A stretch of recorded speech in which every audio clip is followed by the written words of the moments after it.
and I are both really keen to make sure that I guess the opportunity for questions and discussion are here. So we'll try and keep this to a quite sharp, short and sharp, and then bring up the discussion later.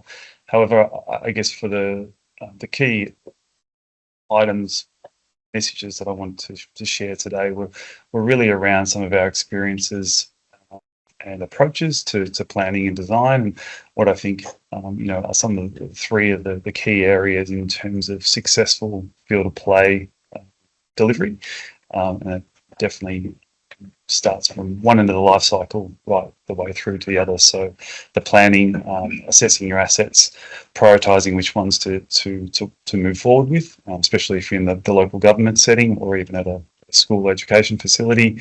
You're typically going to have multiple sporting assets to work with, and being able to work out in these days with limiting funds and also the constraints around time and usage, which fields are the right fields to work with and proceed with.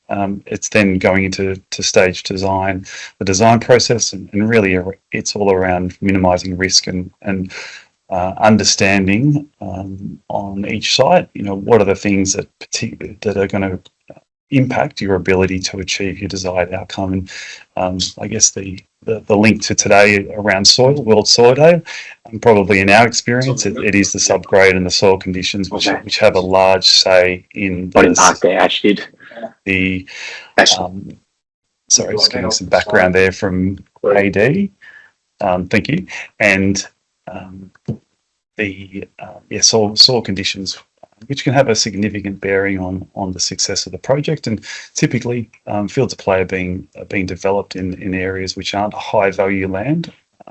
So typically, there are soil conditions to really understand and work with. And then as you get designed and documented and out and have awarded the project to a contractor, understanding and working through the quality assurance through the construction phase, and ensuring that you're getting what you've specified and paid for to be able to ensure that it's going to perform in the way that you would like it to. To be able to, I guess, explain some of this and share some of our experience, I wanted to use a project from our recent experiences as a case study. Footscray Park, Maribyrnong Council. It's an open space, multi-use parcel of land, about just over 4 hectares along the Maribyrnong River, and council have gone through a process of understanding that this site needed to be upgraded, primarily for the community use in terms of events and large-scale open space events, but also for active and passive recreation. So this site presents a number of challenges in terms of the requirements around water management, stormwater management, being on the Maribyrnong River. We had some very, very distinct parameters to work within to ensure that we weren't contributing to any further flooding in the nearby and adjacent areas, but also soil conditions. We had contaminated soil and a high ground water level, and also reactive soils on this site. So something that a real combination of challenges to be able to work through to achieve a lawn area which could be then used for both active and passive community use. We've navigated our way through all of those things, and now the Footscray Park lawns present something like this.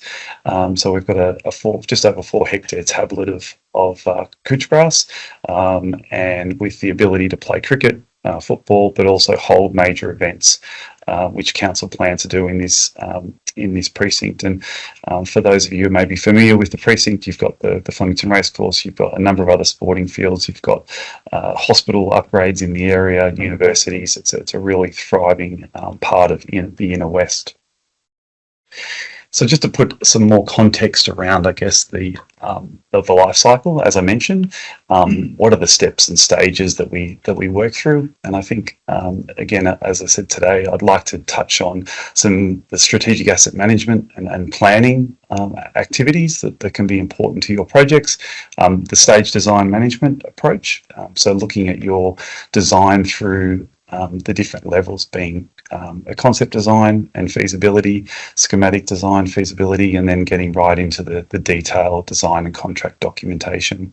And I think that, probably the main point around the stage design management is at a project like Footscray Park, we ourselves and council needed to understand the site conditions and the constraints and the risks to be able to form an opinion around scope, which then informed cost, which allowed council then to be able to go back to council and work into their budget process to be able to gain the funding required to be able to design the project and then form a new budget and understand the true budget that was going to be required to deliver the project, rather than, I guess, taking the approach of just an educated guess or basing it off on other projects. We understood that this site was going to really require a lot of complex work and intervention to be able to achieve the outcome, but also work within the parameters of Melbourne water and also bringing irrigation water in and dealing with the soil conditions. Procurement and obviously construction, turf establishment and maintenance, which Dylan will speak to. I'll touch on the quality assurance aspects. So looking at where we started with Footscray Park, we started with the assessment of the site, and so digging holes and getting to really understand what's happening below the surface can be a very important part of understanding what you're going to require to need to deliver that final outcome. And I think in general, with fields of play, an assessment of all key components, both the agronomic components, so your turf grasses, your soils, irrigation, water quality, water supply, are really important intelligence to understand to be able to inform the scope and the understanding around what are you trying to achieve.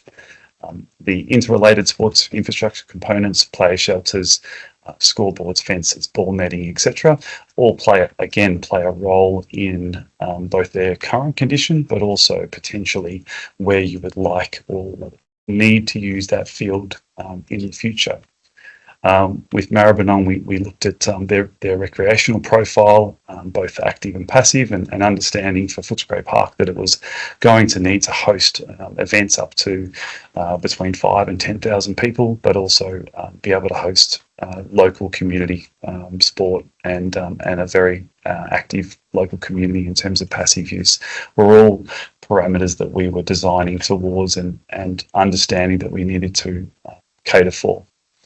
So this really, I guess, allowed us, taking all that information, the agronomics, the sports infrastructure, and the recreational needs, we were able to evaluate and assess what the current condition was, which I guess it was in poor condition and it wasn't servicing the current community need or demand. So we were able to identify the components which are needed to upgrade that field to be able to provide the community, not just, I guess, in the short term, but in the long term, that 20 to 30 year useful life expectancy for its various purposes. What does that look like in terms of when you're dealing with multiple fields? And as I mentioned, many of you will be responsible for multiple fields.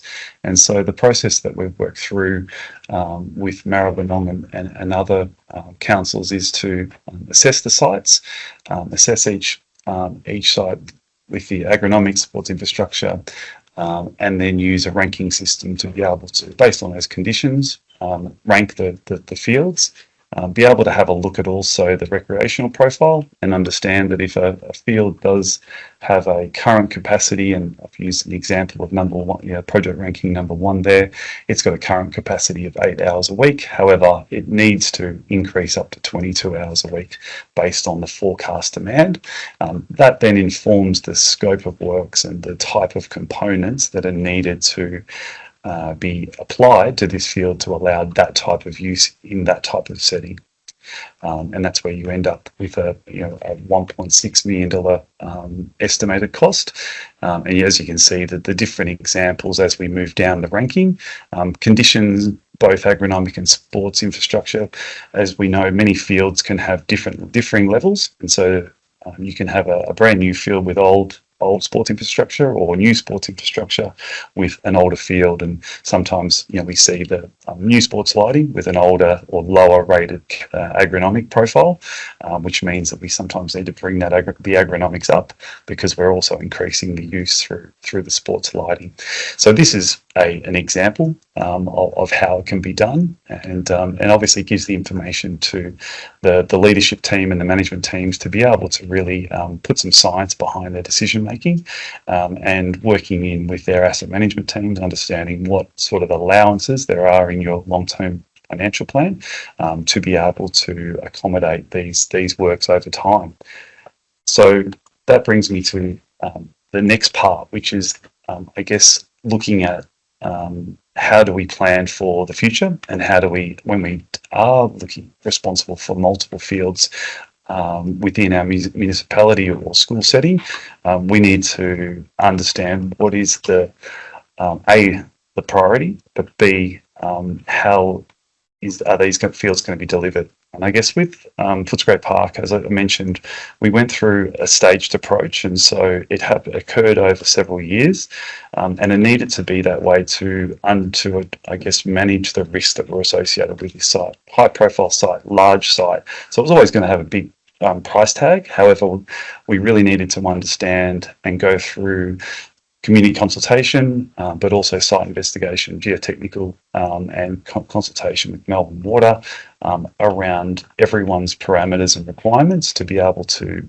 design it in stages, and at each design point be able to produce an accurate cost estimate, which then would allow council to be able to go and gather that funding, get council to agree to that funding, and also external sources, and be able to work that through to construction, and then also into the maintenance and establishment phase, which was allowed for as well, to ensure that the field had the best opportunity to establish well, given that it was likely that the use would be quite high on it, coming straight after construction.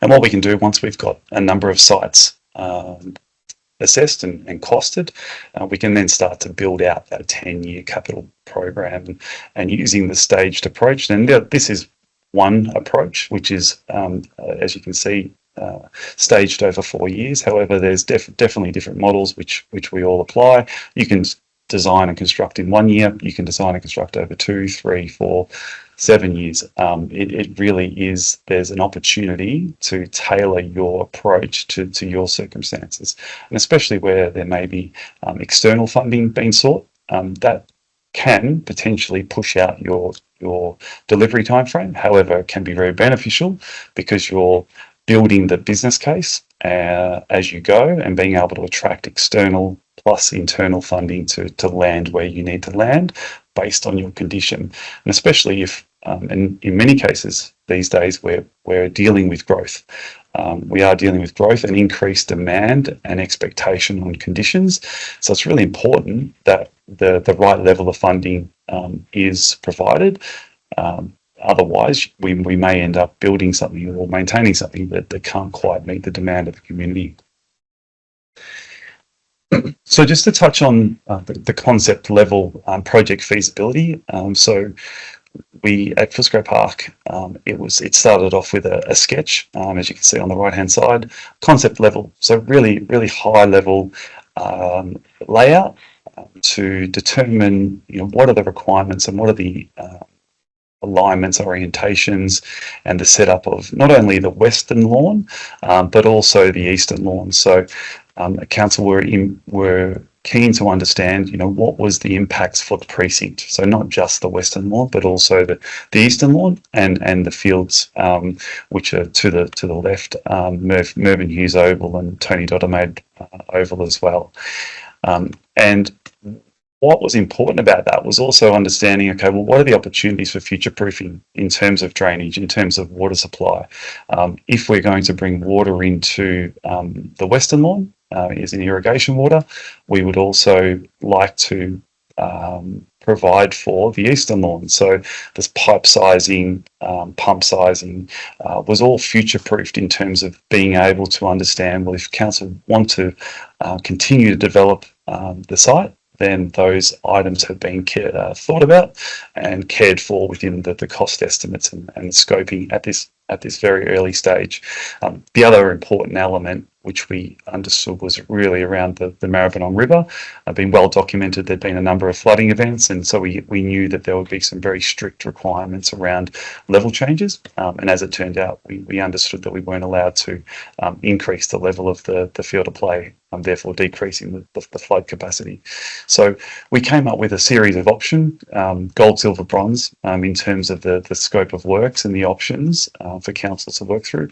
They then chose the option that was most appropriate, took that up through their budget planning process, and then we continued to work through the stakeholder approvals all the way through until we got those sign-offs.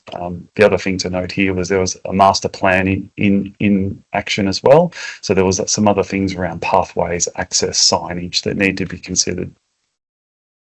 That took us, once we had all those approvals, that took us into the detailed design and documentation stage. So that's really where the recipe's being scripted and put forward to really detail what needs to be delivered, what needs to be tendered for, what needs to be priced, and then delivered by the contractor. And so we see that stage as really being, if we've done really good concept and schematic and project feasibility, the detailed design and documentation, where we really have to get those details exact, becomes a lot easier and reduces risk to the project in terms of the contractors being really clear that it's a blue item or a red item, or it's 5 versus 4. These things obviously, that clarity and that understanding can really ensure that your sports field development is going to achieve the requirements that it is required. And I think, for the decision makers, and especially all the way up through to council, the more detail and the more confidence that we have in those details, obviously the decision making process becomes for all the people through up into councillors. They can have a lot more confidence that they're putting their support behind the right details and the right project. So we get into the third and final area that I wanted to cover off on today was just around quality assurance, and some, again, to link back to the World Soil Day, root zone sand and root zone growing medium, really a crucial part of any field of play project, as it is where your surf grass is going to grow, but also like with Footscray Park, we needed to have a certain level of water infiltration and drainage to be able to ensure that during winter this field could accommodate 20 plus hours of play. And so one of the practices or processes throughout the construction period was to assess the proposed sand for the root zone, and that became the control sample. So when we had an approved sand, that became our control, which then, as the sand was stockpiled and developed by the quarry, it was then stockpile tested to ensure that it was very similar to the control material. If your material changes significantly over time, you can have one end of your field performing one way and one end of your field performing the other. There is always going to be some natural variation. However, we use a benchmark control sample, then we apply some confidence limits to try and really narrow down and provide some goalposts for both the quarry and the contractor to work within, but ensuring that at the same time we're able to manage the quality in terms of the performance that we need in year 10, 15, 20. And as you can see in this example, we had some stockpile that were slightly out of our tolerances, and then that's when we need to work with the client and the quarry and the contractor to understand how that's come about, but also what are the real world impacts of that. Is it going to impact the field to a level that we need to do something about it? Drainage layer, obviously another critical part of the project.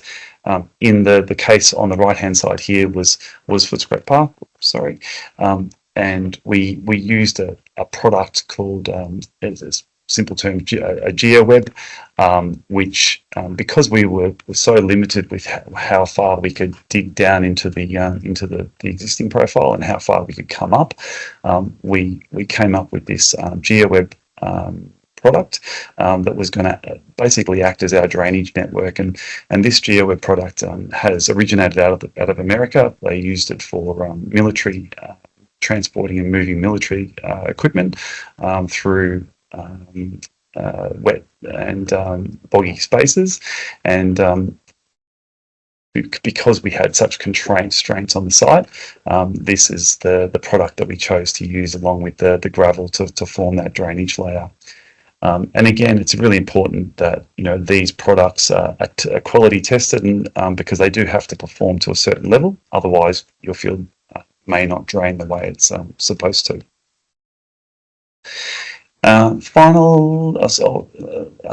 The next part around turf grass. So on the image on the left here is a harvest test. So one of the things that we like to do when we're working sourcing and supplying turf and looking at the turf that's going to be supplied is understand the quality and the condition of that turf before it leaves the farm, because once it's at site, it's very costly and timely to send it back. So it's really important that the turf farm and the contractors are providing evidence to suggest that the turf is exactly as specified. And so the test harvest is really an important part of that, because it can really demonstrate the strength and vigour of the turf and its ability to be harvested, transported, and then picked up and then installed. If the turf isn't in good condition, the harvesting process, the transport process, and the installation process can really impact it to the point where it may need significant work to recover that or repair that. The other thing that we see on the right-hand side of the right image on the right is layering, and so on Footscray Park we use sandback turf, but we also wanted to ensure that there was no layer that came off the farm that was going to block our drainage. So it's another thing that we look for in terms of the quality around our turf products, especially if we're using a sand base that needs to infiltrate. If you're putting turf on top of that sand profile, you're essentially capping that sand profile, and water is not going to be able to move through that clay layer. And finally, in terms of quality insurance, water application is critical, definitely during establishment, but also just through maintenance. And these irrigation setups are critical to get right in terms of the performance of the system, but also from a maintenance perspective. So these valve assemblies, which are inbuilt, a design that we came up with to, I guess, deal with a number of issues. We were really trying to make maintenance accessible and easy rather than having to dig down to the ground or lift out lids.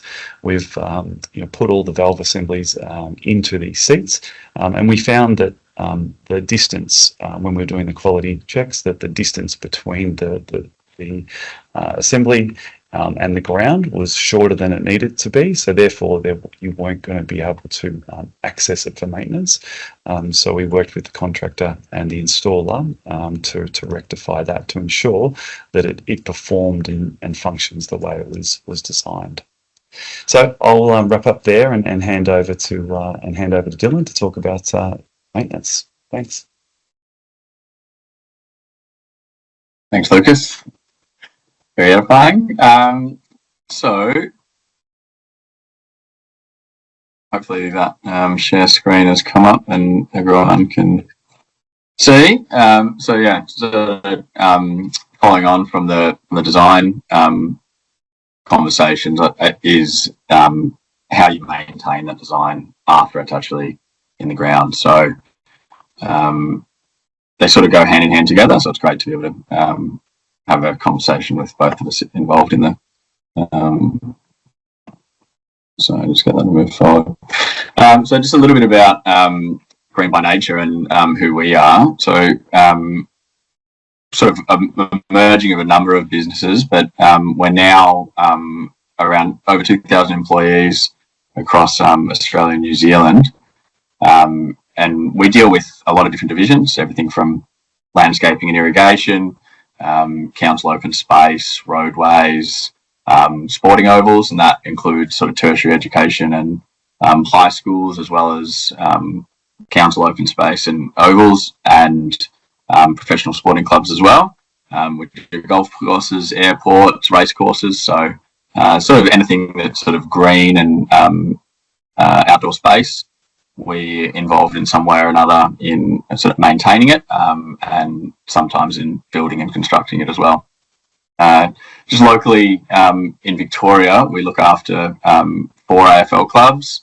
We've got an A-League club, 2 NPL sides, Cricket Victoria. When, as part of my portfolio as well, we look after Bellerive Oval in Tasmania as well now. So pretty large footprint in the professional sports space. But we also do all of the sports fields in the city of Melton for council. It's around 54 hectares of sports turf.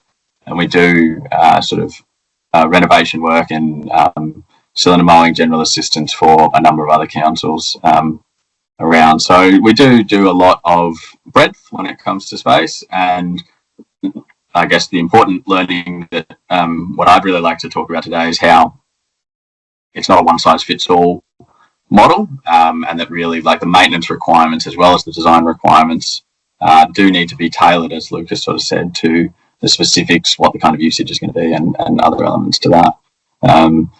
So around the country, you can sort of see that we've got a pretty large footprint when it comes to the professional sporting codes, and so we're pretty well established when it comes to looking after the absolute high end. But a really big part of this is making sure that, you know, the community level standards have risen dramatically over the last sort of 10, 20 years. And increasingly, we've seen a lot of development work go into reconstructing and rebuilding ovals using quality design specifications, often from people like SPORTEng, which is terrific. But it also carries with it some additional maintenance requirements that really need to be well understood, so that we can make sure that the servicing of that asset, once it's put in, keeps it in the standard that it was designed to be. So, as sort of already touched on, probably the biggest part of your sports turf is really making sure that the soil is right. You know, a lot of what you see on the top of the oval when you're out walking on it, or when it's in use, it's really going on beneath the surface. And so if the root zone's unhealthy, or if there's issues with the profile itself, you just won't get the performance that you want to have. You won't get the recovery, and ultimately, eventually, the aesthetics will suffer as well, and you'll start getting sort of complaints from clubs or other individuals. So I've got a couple of images there to show sort of 2 different root zones. The one on the left is actually taken out of one of our stadiums, and it does look like it's pretty significant black layer, and there is some present there, which is why the roots are so stunted and low. But actually, a lot of the darkness and colouring actually comes from the black paint used for a lot of the signage that goes out on the ground for televised matches. And so we sort of took that image as a bit of a demonstration to the AFL as to the impact that repetitively putting black paint signage down, particularly when you're transitioning between different codes with different advertisers, how much of an impact that can have on the turf health.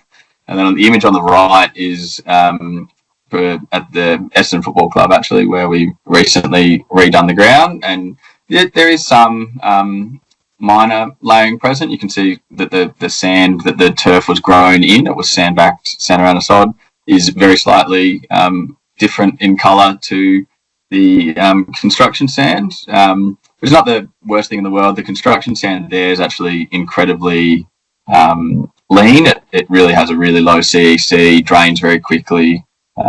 For those who keep pace with old sand suppliers, it's sort of a rock medium washed from sort of mid-2000s, so draining it 600 to 800 mil an hour, probably too quick on that end of the spectrum.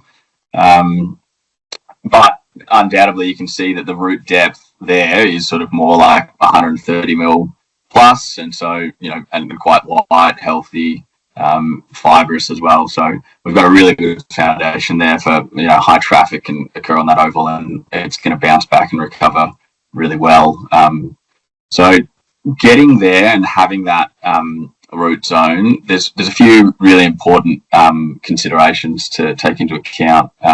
The first one's grass species. You know, depending on whether or not it's a warm season or a cool season turf, that will play a role in, you know, how deep the roots are going to be, how good the recovery is going to be if the surface gets worn out, what kind of time of year that turf is going to perform really well, which in a transitional climate like Melbourne fluctuates pretty massively across the year. You know, the cooch is great here. It does a fantastic job from, you know, about November through till the end of April, and for a month either side of that, it's okay depending on the weather. But really in the middle of the year, there's no real growth on it at all, and as much as you can maintain the surface and it can still perform and play okay, you do expect it to be a dormant grass species. And so depending on the code that you're going to be playing on it or what the usage is, that can be really, really challenging. So, you know, soccer clubs and things like that wanting to use the ground in winter, often not super happy to be playing on a cooch ground, but the cricket club that gets it in the summer, really pleased with it. So balancing that and making sure that the bookings and usage of the ground are appropriate to the grass species there becomes a really important consideration as well. The physical properties of the soil that's present can't be overstated to how that ground is going to behave, and what the requirements around that ground are going to be. So having a native soil ground, we're definitely going to see drainage challenges, because the percolation of water through the profile is going to be really slow, probably going to mostly rely on surface runoff to collector pipes and collector drains. That said, the maintenance requirements on those grounds is going to be quite different as well. And the effect of excessive usage and wear and how much it will begin to rut out and be damaged is also going to be varied. So there's a big push to go to sand profile grounds, which is, generally speaking, there's no contest. It's terrific. It'll perform really well. But what goes hand in hand with it is that the maintenance requirements, keeping the nutrition up to it and the water up to it, are going to increase quite massively. So it's not uncommon on a lot of these sand grounds that we'd be applying granular fertilizers at least monthly, even with coated forms of urea or slow release, controlled release nitrogen.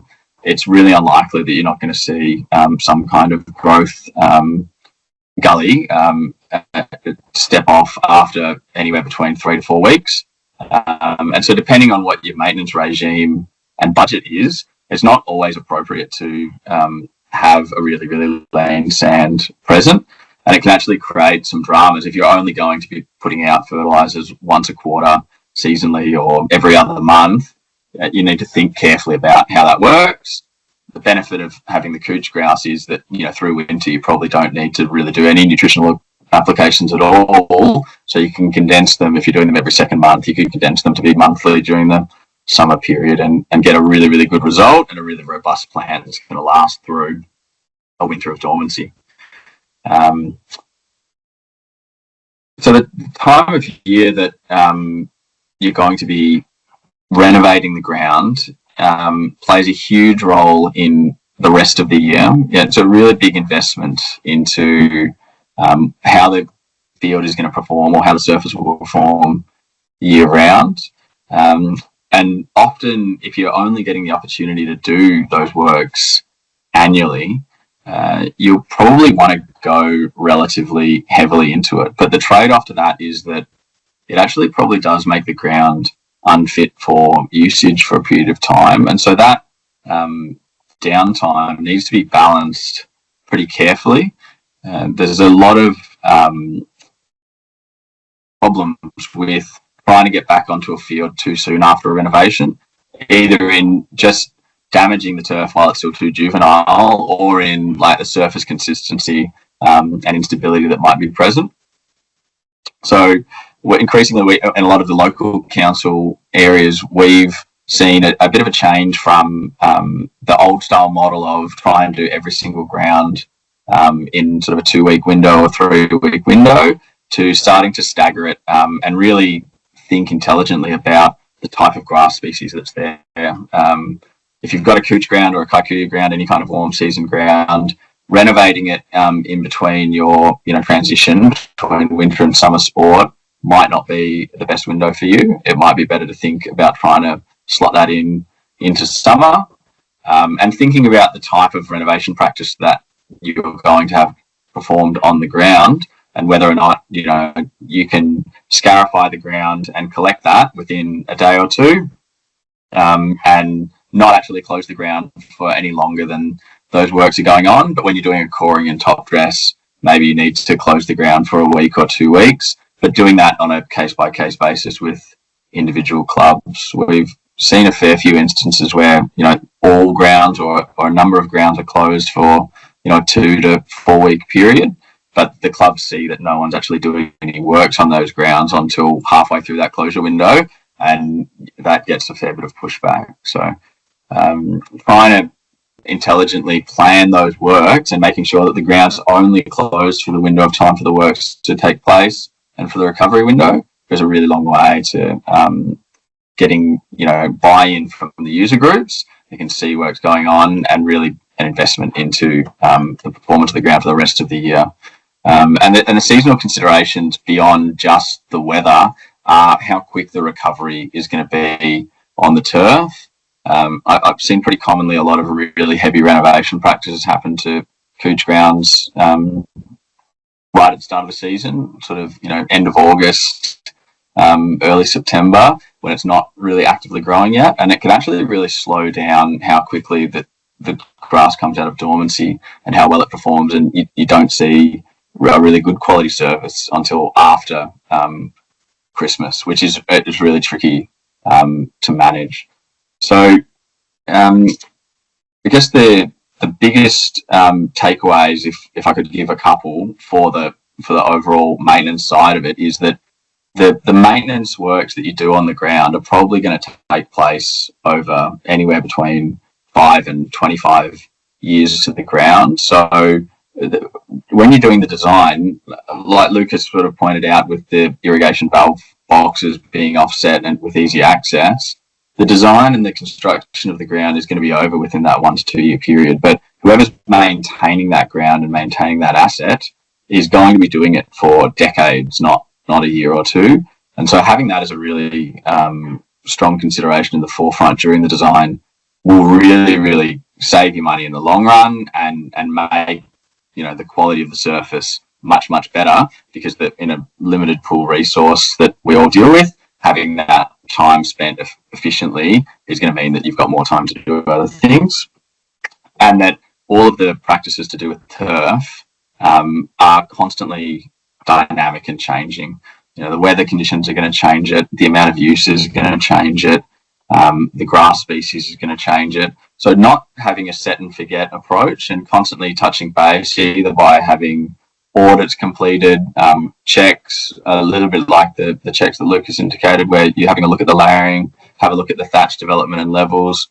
If you've only got thatch down to 20 or 30 mil, taking cores out down deeper than that may not be worthwhile and may just destabilize the surface. Having a think about how much material you want to remove and how much top dressing material you need to put on to compensate is all really, really beneficial considerations to make well ahead of actually booking in the works. And importantly, the design specification of the sand and the table that Lucas set up is critical for design, but it's equally important for the maintenance practices in top dressing. And we've seen a lot of grounds actually post construction and during maintenance period end up being relatively capped off, not entirely, but relatively capped off, and seeing a secondary perching table above the gravel and sand interface, actually up between the organic matter and the sand profile. and that can create all kinds of complications and issues, particularly when you've just developed and spent a lot of money in having a brand new facility with a whole scope of works and an understanding that it's going to resolve all of your drainage issues and provide a really quality surface. If you start seeing puddles on the surface, within about 3 to 4 years, it's actually really difficult to deal with once it's there. So making sure that you check that top dressing sand routinely, making sure that it fits those specifications and that it's coarser than or equally coarse to the construction sand goes a really, really long way to minimising your rectification works afterwards. That pretty much brings me through the maintenance practices. So might open to questions if we're able to. Awesome. Thank you, Dylan. And thank you, Lucas. Perfect. So what we'll do now, we will pop this open for questions. So feel free, anyone that's out there, you can pop your hand up in the chat. I can take your camera off, take your mute and things like that. So please feel free. Now's the time to raise your hand or pop anything in the chat, and I can pick those up and ask those questions on your behalf if you'd like to. So I'll put that call out there now. While people are thinking about their questions and putting their hands up and whatnot, I might kick one off, kind of for both of you. I'd love to understand, being that you both work in the space of kind of elite sport as well and professional sport, are there any learnings from that space that maybe we can steal from a local government world? And I maybe ask that, Lucas, with the pro sport and some of your designs in that space. Dylan, same with the pro sport side of things. But maybe even some of your alternative areas you work in, the airports, the race courses, those kind of things. Is there anything that we can maybe learn and adapt into the local government world? I know that's a big question, but I'll pop that out there to both of you. I suppose just the planning of scheduling, for us in the professional sports world, the biggest change, and even in the council space, we're seeing a huge impact, is around the growth of female sport as well as a concurrent code, and the overlap of those seasons, and what that does to your potential windows to do works or not do works. And so really just getting a little bit of communication between the clubs, between the codes, and making sure that when they're planning out their home and away season, or any works that are happening there, that we can actually look at, is turf and is the ground being considered at any point during the year?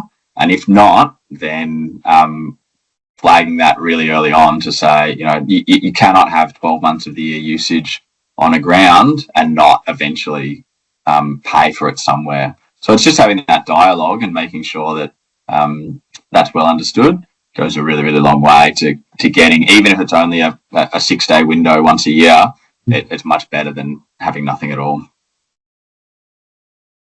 And from my perspective, Dan, probably having been involved in both the sort of planning and design of those elite facilities across the country, and then local government facilities, I think that the critical thing is the requirements understanding at the beginning of the process, and for both settings, because the componentry and and I always refer to buying a car, because sometimes that's what people can relate to. Do you need the Porsche that goes at this speed and has all these fittings and this look and feel for this price tag, or do you just need the Toyota RAV4 hybrid, which is going to serve these purposes? And I think that we have, and Footscray Park is a good example. It has the same or similar profile as does Allianz Stadium in Sydney, or Optus Stadium.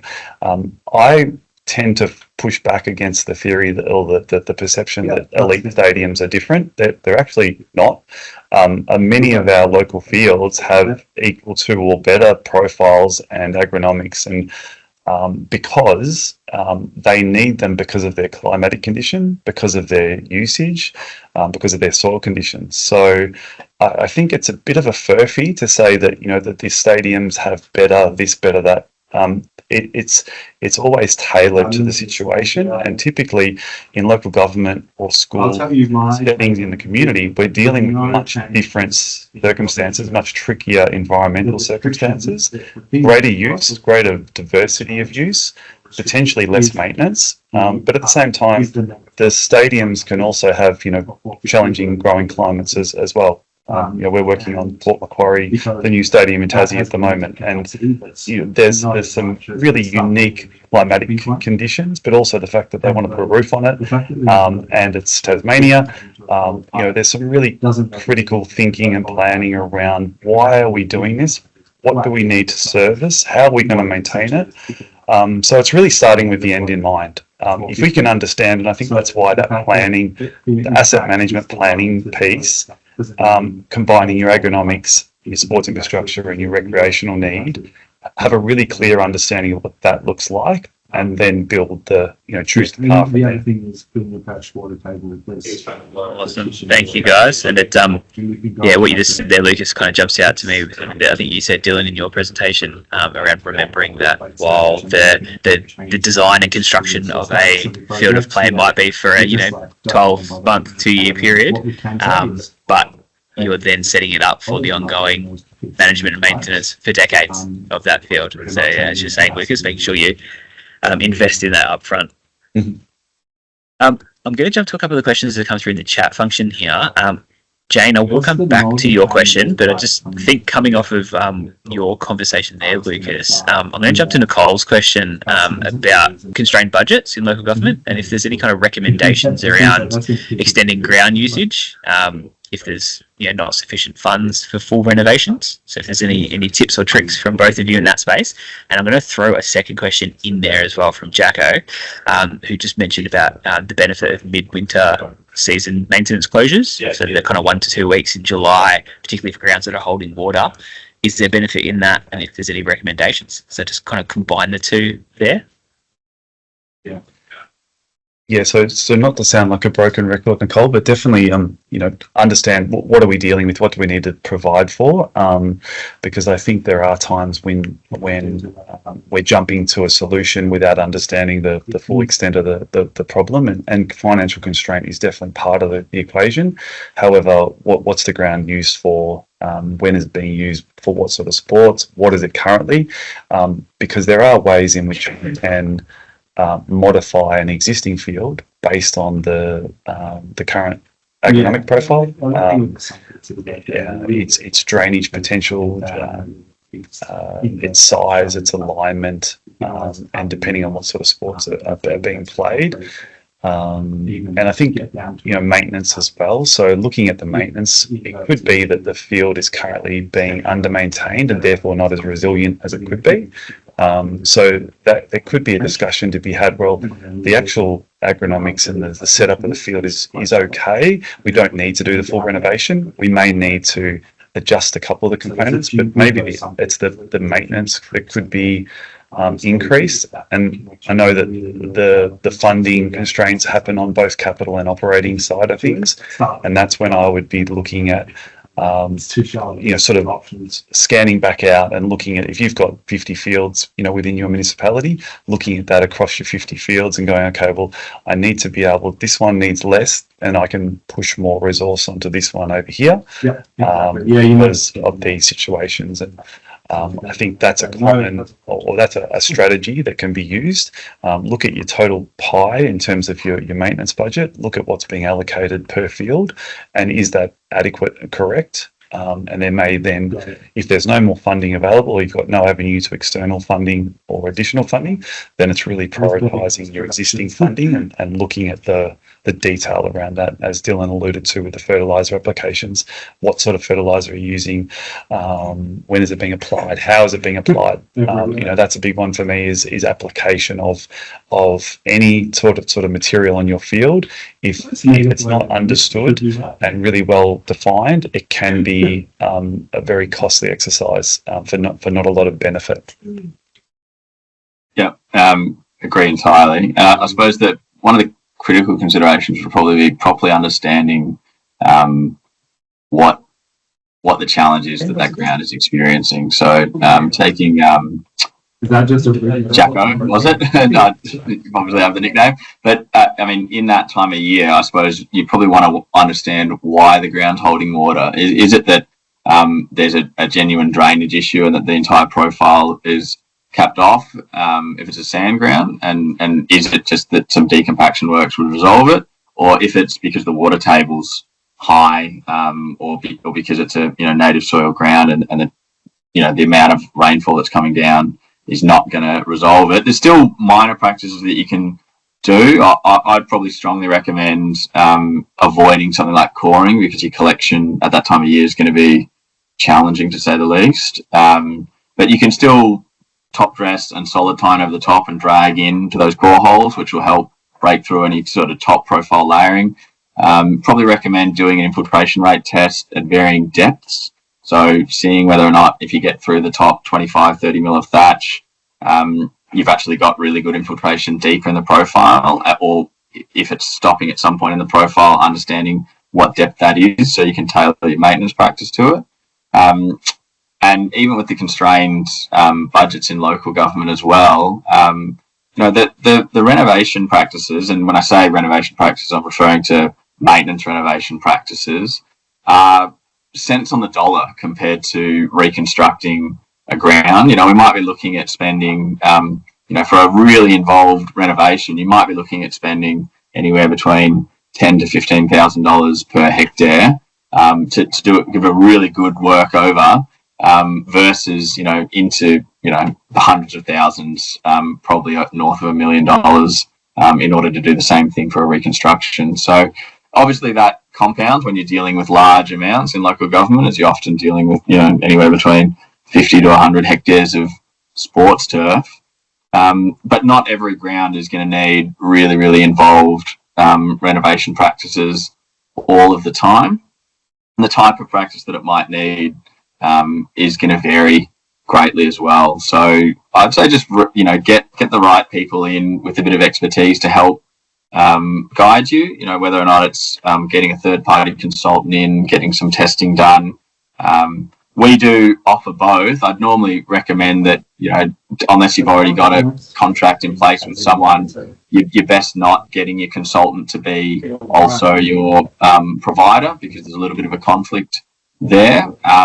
But if you've got a partnership and the maintenance of the grounds is done entirely by a contractor, like we have in the City of Melton, we work really, really closely to provide consultancy to them, and they actually get a third-party person to provide some separate audits to confirm, and they've got qualified turf managers inside local government as well. And around every month when we meet, we have a complete consensus on things, and so we're really capable of tailoring and tweaking programs, reallocating herbicide budgets where it's not required to be aeration or decompaction budgets elsewhere. That you can really make the budgets that you do have work a lot harder by ensuring that you're never spending money in areas where it's not needed. It won't be the same across all of your ovals. It'll be different. And Dan, I might just add in there around fixturing and scheduling. I think in my experience, being really proactive with the associations of the different sports and leagues and teams and clubs, and I know that there's most areas are growing and more, and every board is trying to take up more time. However, trying to find windows where even they just, to Jacko's question around a rest period, identifying where you may not do anything, but it's just rest, it's just a breather. But I think in terms of extending, ground usage, being able to be proactive with the scheduling and the fixturing, especially through those winter periods, and trying to negotiate some windows of rest, and not that sort of training 5 days a week, playing Saturday morning, Saturday afternoon, Sunday morning, Sunday afternoon, and can definitely help. Thank you, guys. We are getting towards time, so I'm going to put a call out for last questions, and I'm going to get to Jane and Belinda's questions. But I'll put a call out for any last questions to pop them in the chat or put hands up now. But now's the time to speak up. I'll jump to Jane's question though, team. When referring to construction sand, is this at time of renovation, or does it relate to annual maintenance as well? Both. Yeah, definitely both.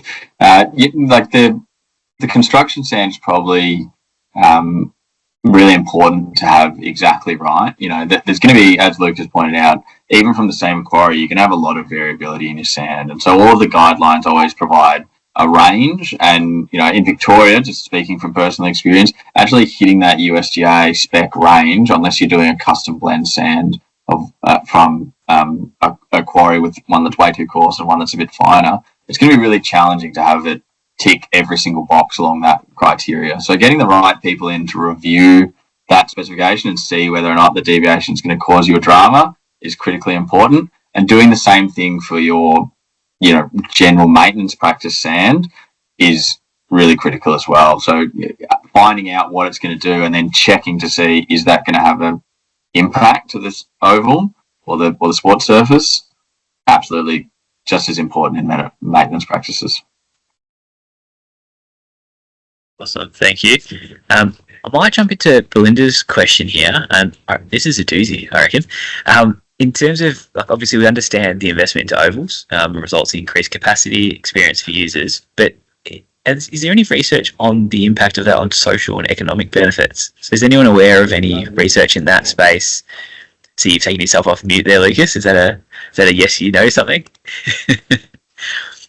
So I would I've listened to and referenced a lot of the work that Professor Rochelle has done through through PASI, which is a group of Australian researchers who work through the recreation space, and I know that maybe it's not potentially specifically the correlation between the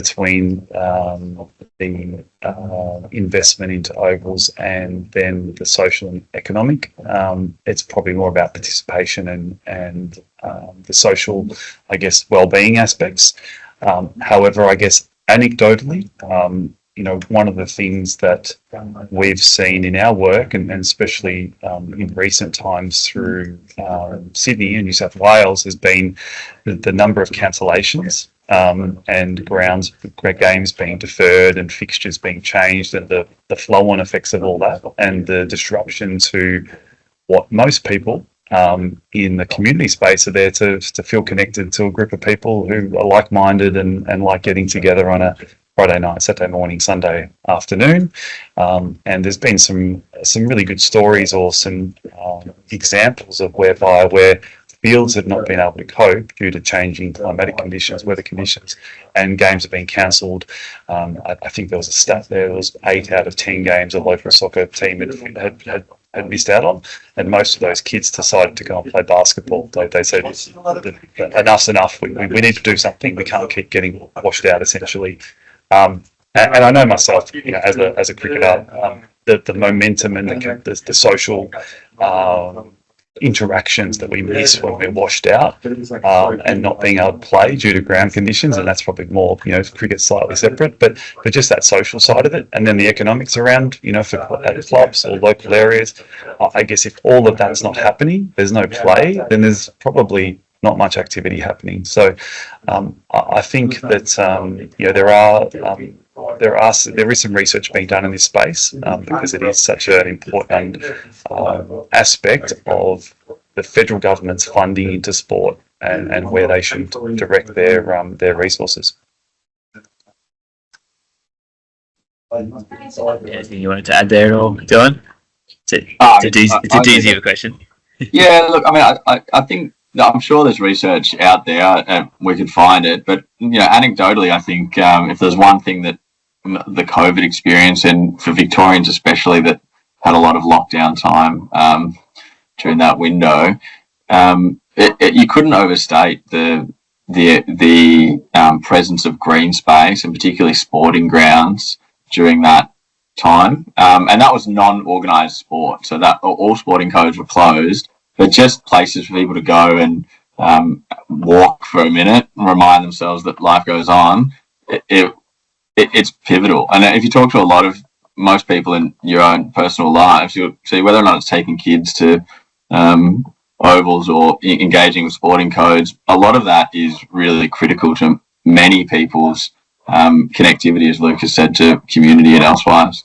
So I'm not sure on economic benefits, but I'm sure that people who play sport and are active and enjoy green space see a tangible difference in their lives that contribute economically elsewhere. Definitely. And I think, so sorry, Belinda, while we couldn't give you like links to direct research in this space, I think there is a lot of research out there around, as Dylan and Lucas were both saying there, around participation in sport and physical activity, and then the flow-on benefits of that from social and economic benefits. So you can draw both there in terms of, ground renovations, ground upgrades to increase capacity, therefore increasing total participation, therefore increasing those. You could make those links. But I think, Lucas, you've raised a really good one there, a really good research project, I reckon, potentially there around that, the aspect of kind of ground closures and what is the impact of ground closures then on the social and economic benefits. So we're always thinking about it in terms of more. We build more, we have more outcomes. But hey, also when we have to close grounds in the middle of the season, the negative outcomes from those, I think, is a really interesting research project that somebody out there should do. And I might have to have a few words to a few academic colleagues of mine.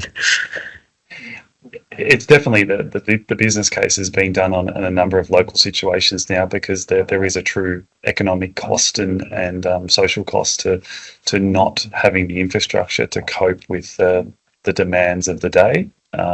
Especially, at the moment, it seems to be that the eastern seaboard is probably most affected with increased rainfall intensity, as opposed to not increased rainfall volume, but just the intensity and the ability for stormwater systems to cope.